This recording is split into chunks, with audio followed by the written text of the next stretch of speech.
Welcome to the Meta Business Podcast. The Metaverse and Web3 are bringing about the biggest revolution since the internet itself. With your hosts, Paul the Prophet Dawalibi and Jeff the Juice Cohen, we will be bringing you the latest Metaverse business news and insight into what it all means. The Meta Business Podcast starts now. From the boardroom to the Metaverse, this is the Meta Business Podcast. I am Paul Dawalibi. I'm joined today by my friend and co-host, Jeff the Juice Cohen. For those of you who are new here, welcome to the official podcast of the Metaverse. What we do is we cover the most pressing Metaverse topics and news of the week. But we look at all of it through a business and C-suite lens. We dissect, we analyze the business implications of everything happening in this exciting industry. For our regular listeners, thank you guys for tuning in every week. Thank you for all the love, the 5-star ratings and reviews. If you haven't yet, hit subscribe on the podcast, share it with your friends, send it to your colleagues, and leave a rating and review. Tell us how much you love the podcast. It helps others to find the podcast. We really appreciate it. Jeff, how you doing this week? I know this has been crazy. We've both been all over the place.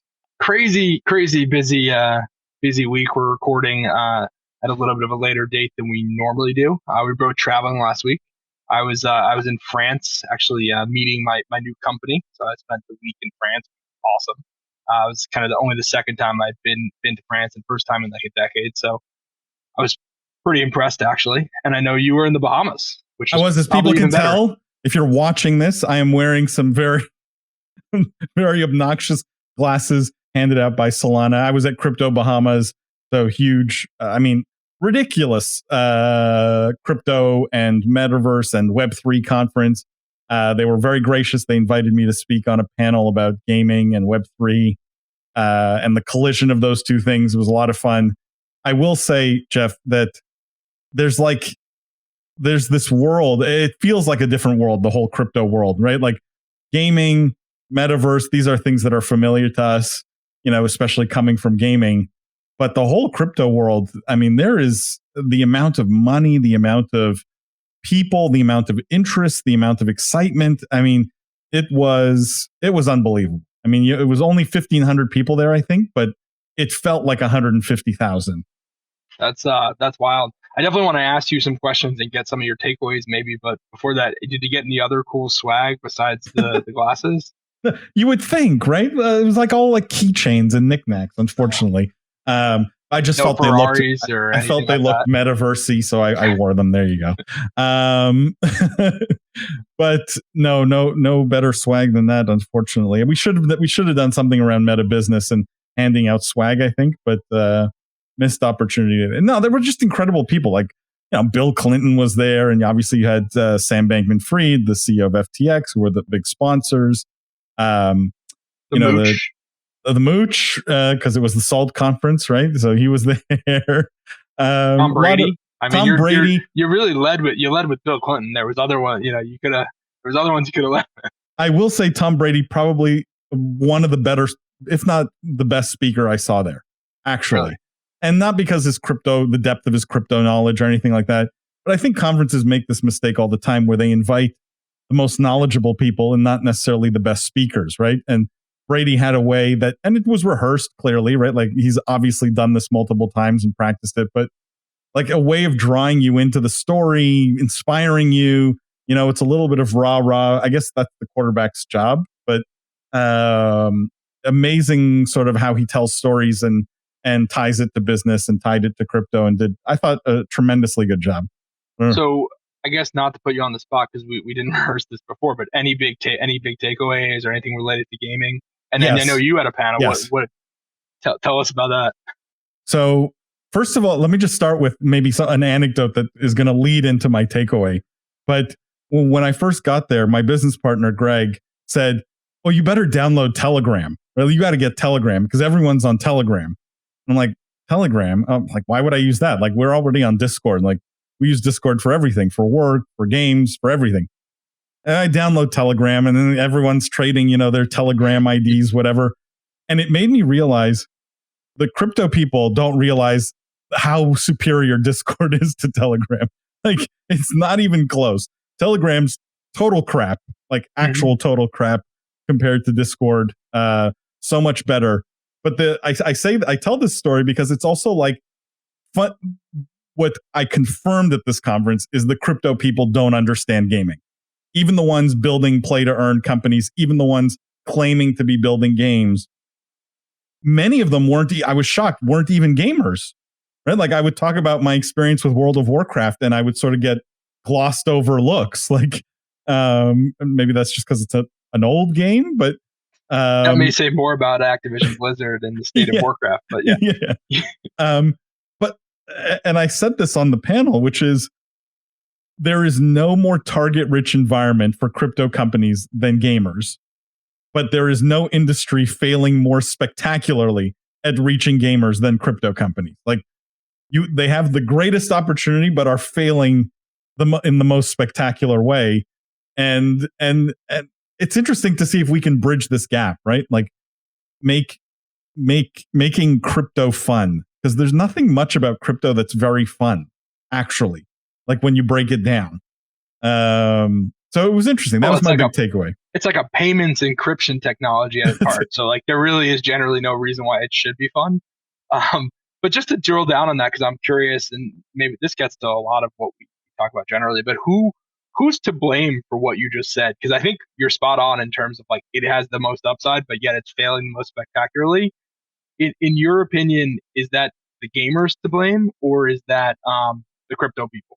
The crypto people, right? Because it's not hard. Like reaching gamers is not hard if you know how to get to them and you know how to talk to them and you know, right? Like as long as you're getting to them in the right way, they will be responsive. I think it's just crypto people that, like any other industry that's growing at the pace, like there's nothing growing at the pace of the crypto industry, and so it's very insular, right? Like all this amazingness is happening in their world. Why really look outside of it today when you're so focused on the boom happening sort of right under your feet? I think the point I made was, there's 180 million people with crypto wallets today, but 3 billion gamers. So like we're still an order of magnitude away from, reaching the mother lode, the mass adoption. And so, it's crypto's fault, but I think we're closer in that I didn't get resistance this time, because I've said this before publicly, and this is the first time where I got a lot of, hey, you're right. And as opposed to like, no, well, you don't know what you're talking about, right? Like, I have been booed before for saying these kinds of things. I did not get booed this time. And in fact, one of the most interesting people I met at the whole conference was the chairman of Deltec. Deltec was one of the big sponsors. They're a bank based in the Bahamas, more B2B, but very much focused on crypto. They were the other big sponsor other than FTX. And the chairman, 72-year-old guy, looks 50, acts 50, like 20, incredibly young at heart. And, one of the things he said on stage was like, and he was the inventor of Inspector Gadget. That's the other really cool part. He actually invented Inspector Gadget.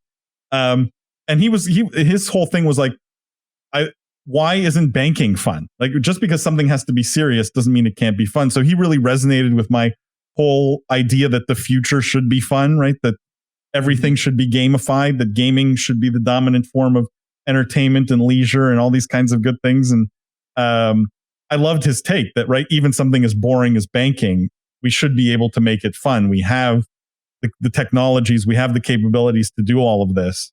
I thought that was eye-opening. I like that. I just have one more question before we get to the episode. So we talk a lot about on this show, the metaverse, events in the metaverse. What do you prefer? Would that conference in the metaverse or that conference in the Bahamas? To be honest, for this one, I actually would have preferred the metaverse. To be very honest. In the Bahamas? Wow. I did not see that coming. Was horrible. It was horrible. Don't even get me started on that. It was horrible. Like Atlantis. I know, but it was horrific. It was really bad. Boston was so much better in terms of food. Well, hard to beat Mastros. But you asked a good question, Jeff, because I actually think had they done it in the metaverse, this is spitballing, right? This is me making guess. I would guess 50% of the people at that conference would not have known how to attend. It's a really that you have like a ton of people there who are deep technical crypto knowledge, right? But sort of disconnected from the business and the marketing.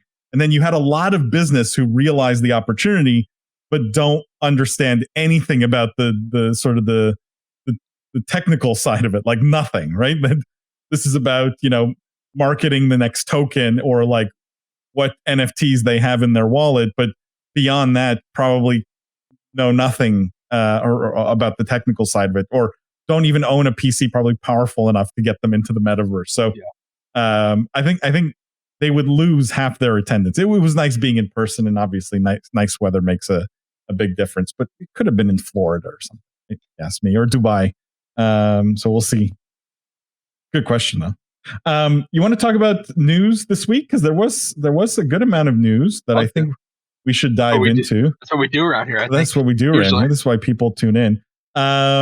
Let's talk about TikTok and ByteDance, because there was this article and headline, super catchy here. TikTok parent ByteDance follows Meta's footsteps down risky path toward the metaverse.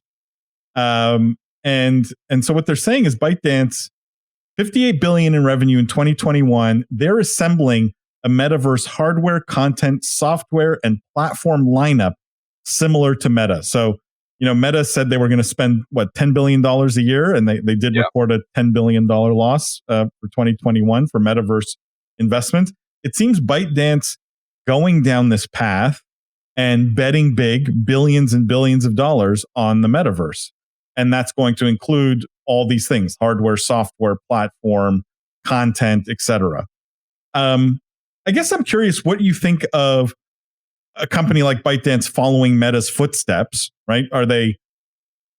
Is being a fast follower here the right strategy in your mind? First question. And second question, is it interesting to you that it's ByteDance and not, for example, like a Tencent, if we're talking about Chinese companies?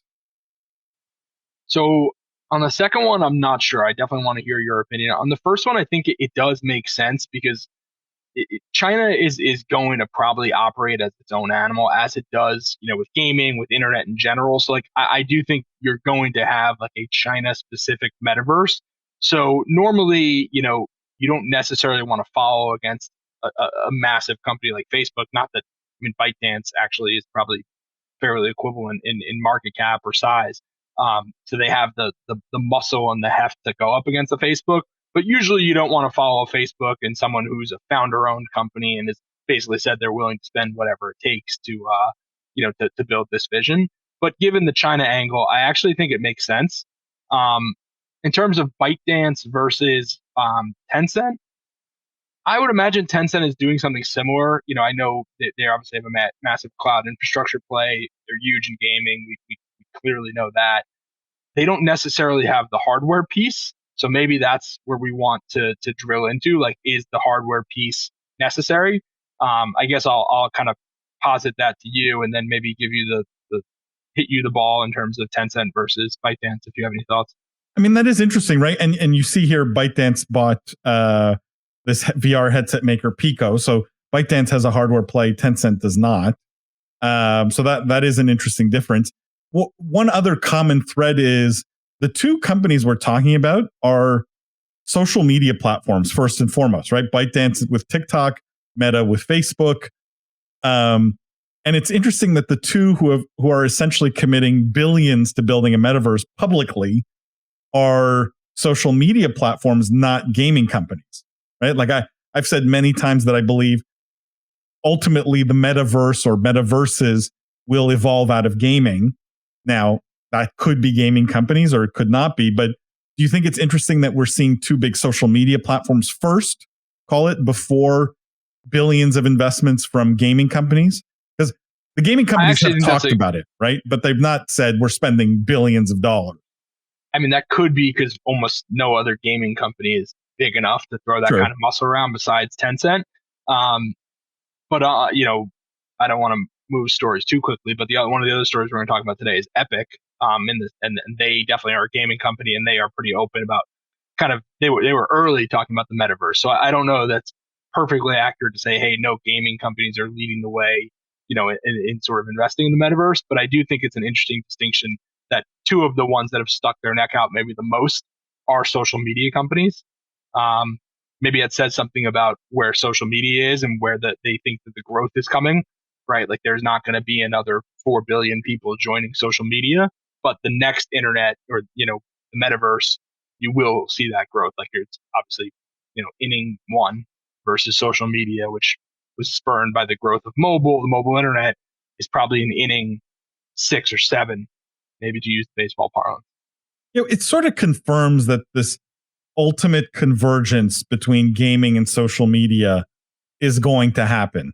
And we may call it a metaverse, but like that this convergence has to happen for these billions of dollars of investment to pay off, basically. Right?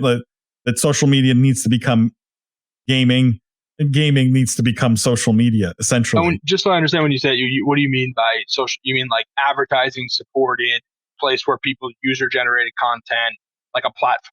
Basically, I guess as now I'm thinking about defining it. Where people hang out and socialize fundamentally, whether that's a one-to-many broadcast platform or a many, like it doesn't matter if it's Facebook or Twitter or TikTok, like a place where people aggregate and connect with other people over whatever. Like we're finally seeing the metaverse may bring about that convergence that we gaming people have been talking about for years now, right?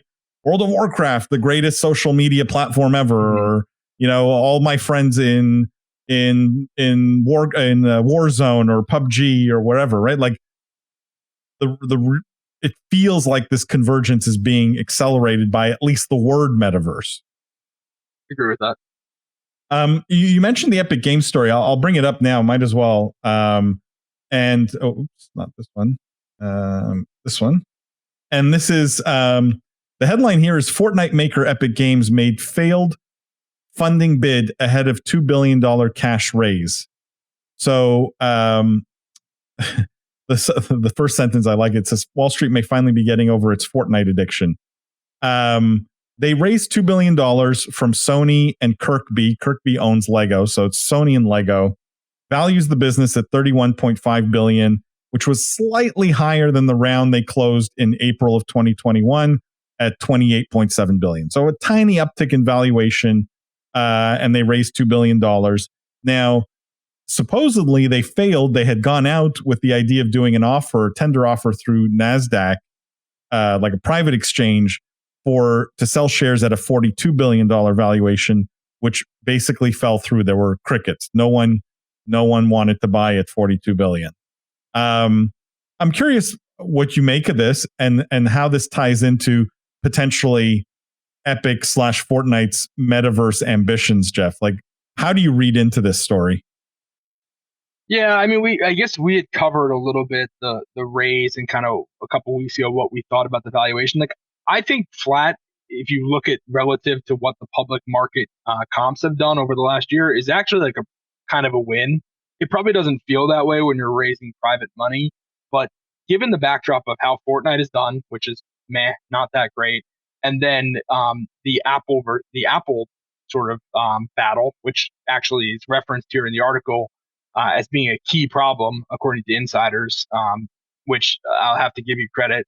Paul the Prophet was right, because this was something that Paul said, for really the last year, basically, that Epic's eye was off the ball, and the Apple fight was going to hurt them in terms of valuation and just investor perspective. So kudos to you for calling that. But to be honest, I think the flat is actually pretty good. So I think this is a little bit of a clickbaity article from the Post, because I don't think that it's a super bad outcome to raise money at a flat valuation when you look at just what's gone on more in the broader market in general. Jeff, can you put this in context for our listeners in your mind? Like, we Meta's burning $10 billion a year on Metaverse, right? ByteDance potentially could end up burning the same amount if they're following a similar strategy. There wasn't a number on that. When Epic's raising $2 billion, does this and arguably they probably won't raise for at least another year, right? Like, do you see it as I can't think of a better term, but like, is Metaverse now a rich man's game, right? Is it like only for companies that can blow tens of billions, over 10 years, and everyone else may get left behind, or is Epic still a real player in your mind? I think Epic's definitely still a real player, but you do bring up a great point. And I actually recall when Activision sold to Microsoft, like in the ensuing interviews after that, Bobby Kotick talked a lot about how pretty much exactly what you just paraphrased, that it's really expensive to be in kind of this metaverse race. Talent is really expensive as well. So they didn't really feel like they could compete as a standalone company. That is Activision Blizzard. So, if it applies for Activision Blizzard with a market cap of, I think they were like 60 billion, it probably applies also to Epic with kind of this mid $32 billion valuation. So it'll be interesting to see, because clearly we know Tim Sweeney has ambitions in the metaverse. I personally think they're probably as far along as anyone currently, if not really the furthest along. So, it feels a little bit like maybe they're playing two different games, where Facebook is trying to build or own the physical hardware of the metaverse, whereas maybe Epic is trying to own the software, although Facebook is clearly trying to own both. But Epic does not have a hardware play. So maybe you could argue that Epic doesn't believe that the hardware is going to be the essential part of it. So if you look at just the software platform and the tools, they may be actually investing dollar for dollar the same amount. Meta may just be focusing more on like servers and infrastructure that maybe Epic feels is going to be a little bit more commoditized. Just one last question on this. What does this do? Well, like, how do you think about Epic IPO now with news like this? Like, hurt, help? Do you think they're going to go public anytime in the next year? I still think, I think almost it means, well, I was going to say it means they're more likely to go public, but probably not the case. I would say it doesn't hurt it much at all, honestly. Again, because I think you really just have to look at it in the context of what the other gaming companies have done. Like Take-Two is probably down 30% plus this year. EA similar. Ubisoft prior to the takeover rumors have been down massively. Activision, if they hadn't gotten the Activision or the Microsoft bid, I imagine their stock would be down 60% kind of year over year. So I don't think if the sort of market like dynamics and economy turn around in the next 6 months, and Fortnite sort of gets its footing, the Unreal Engine 5 comes out and looks pretty good, like I think they're going to be a super hot IPO come early next fall or kind of next year. Interesting. And any thoughts on valuation at that point? Crystal ball, the juice? Higher, I guess. I think people, yeah. Again, although it totally depends on. Will we be talking about it? Like, will it go public at a valuation higher than whatever Roblox is trading at that point? I think it will. I think the question will be whether it's higher than EA. I think that's like where the boat Interesting. is, which is not far off. I think EA is in the 40s maybe. So I think that'll be the question. EA will be at a different market cap, obviously, at that point. Could be higher, could be lower, but that's sort of the bogey that they're playing. Interesting. I don't know where, it feels a little bit like the private round here was done instead of an IPO, right? Like clearly the IPO markets have not been that great. It's not the best time. No one's going to go public right now unless you absolutely have to. So this feels like a bit of a rushed round. We kind of glossed over the Sony and Lego involvement, right? I've heard a lot of arguments, and I heard this a lot at Crypto Bahamas, like people thinking the Lego thing makes this the most obvious, greatest metaverse play ever. I mean, I'm not convinced. Lego. I think we touched on this last episode, but I'm pretty bullish on it. Or maybe it was the live stream we talked about this, because that raise was a few weeks ago. But I do think I'm pretty bullish on that, just in terms of attracting a younger audience. If you could build a Lego metaverse, like these Lego games have done incredibly well, and they attract a younger audience. So I'd be fairly positive. Well, I am fairly positive about it. Yeah, I mean, time will tell. We'll see. The Fortnite still has to get a bit better in terms of attracting like real developers to the platform. There was an article. We're not going to cover it, but there was an article this week, a conversation with. If you're watching, I'll bring it up on the screen here. Conversation with Tim Sweeney, and he actually says very nice things about Roblox, because I think he has to, right? I think they know they may be losing the developer game, right? Like just a random kid building something in a Fortnite creative mode's not the same as someone building an experience on your platform because they know they're going to make money from it. Yeah, 100%. And so, the one thing that I thought was interesting that I wasn't aware of from that article is that he said 50% of playtime on Fortnite is currently third-party content, which was like shockingly high. Meaning, I guess like people in the creative mode or experiences built by third parties was 50% of the playtime. I thought was really high. I wonder.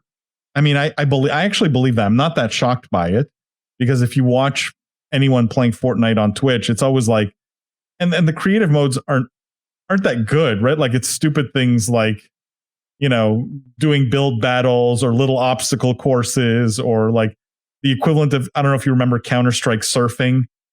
They do similar things like that. I feel like once the main game gets boring, this is what you turn to. It's the mods. It's it's the creative modes. So 50% doesn't shock me. I suspect that went down once they took out building, right? Like, because a lot of people went back to the game and played it call it normal way. But again, if it's not professional developers, I'm not as impressed. But why do you say that? Because I feel like to be a true metaverse, I think actually user-generated content may be more important than professional developers. And I wonder what Roblox's percentages are in terms of it's definitely more, I think, but I don't know how much more. It's a good question, and it's a good point, right? Is UGC more important in a metaverse than professional developers who can use your platform to build sort of more polished experiences? The answer is probably not. Like, it's not black and white, right? It's not like you probably need both. You do need both for call it successful capital M metaverse. Mm-hmm. Which one's more important in the early stages? I suspect the professional developers, only because I don't think, again, it comes back to this, like, metaverse may be a rich man's game for the platforms, but even for the experiences you build on top of the platforms, you need something that's going to draw people's attention, that's going to draw them in, that's going to keep them there for a long period of time, not necessarily something that someone plays for 3 minutes and then goes on to the next thing. Sure. And I'm not saying, I think Roblox, just because of the split, the economic split, that gives them the advantage there, not necessarily because the platform's better. If anything, with Unreal Engine, Epic is in a much better position to attract more professional developers directly to Fortnite as a platform, but chooses not to, or is thinking about it differently. He actually mentioned that in the article where with Unreal Engine 5, they're going to open the Fortnite creative mode, or they'll have some tie-in with Unreal Editor or something like that. So. Yeah, they said they're going to release Unreal Editor for Fortnite, so anyone can build game content and deploy it into Fortnite, which I think that could be game changing. And I think we've talked, in fact, about bringing the Rocket League into Fortnite. How potentially that could be game changing. Mm-hmm. So time will tell. We'll see. I think Tim has a great understanding of the technology and the building the platform. I always worry about their distraction, as you said, but they are ahead from a technology standpoint. Jeff, that wraps up this week's podcast. It was a super quick episode, flew by. We appreciate everyone tuning in, leaving that 5-star rating and review, hitting the subscribe button. Make sure you go follow Jeff on Twitter at JeffCohen23. He's always got hot takes, always juicing. So you don't want to miss those. And also, I want to mention we have a bunch that's going to be under the Meta Business brand. So I know so many of you are fans now of the podcast.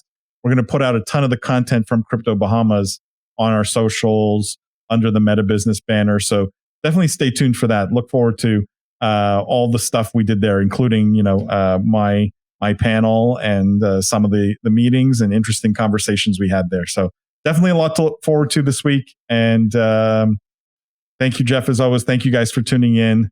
Don't forget, the future is fun. We'll see you next week. Thanks for joining us here on Meta Business. Make sure to subscribe to this podcast everywhere you get your podcasts, leave a 5-star review, and tell your friends, family, and colleagues all about us. Also, make sure to follow Meta TV on all socials to get more of the best Metaverse content anywhere. Tune in every week for another episode of Meta Business.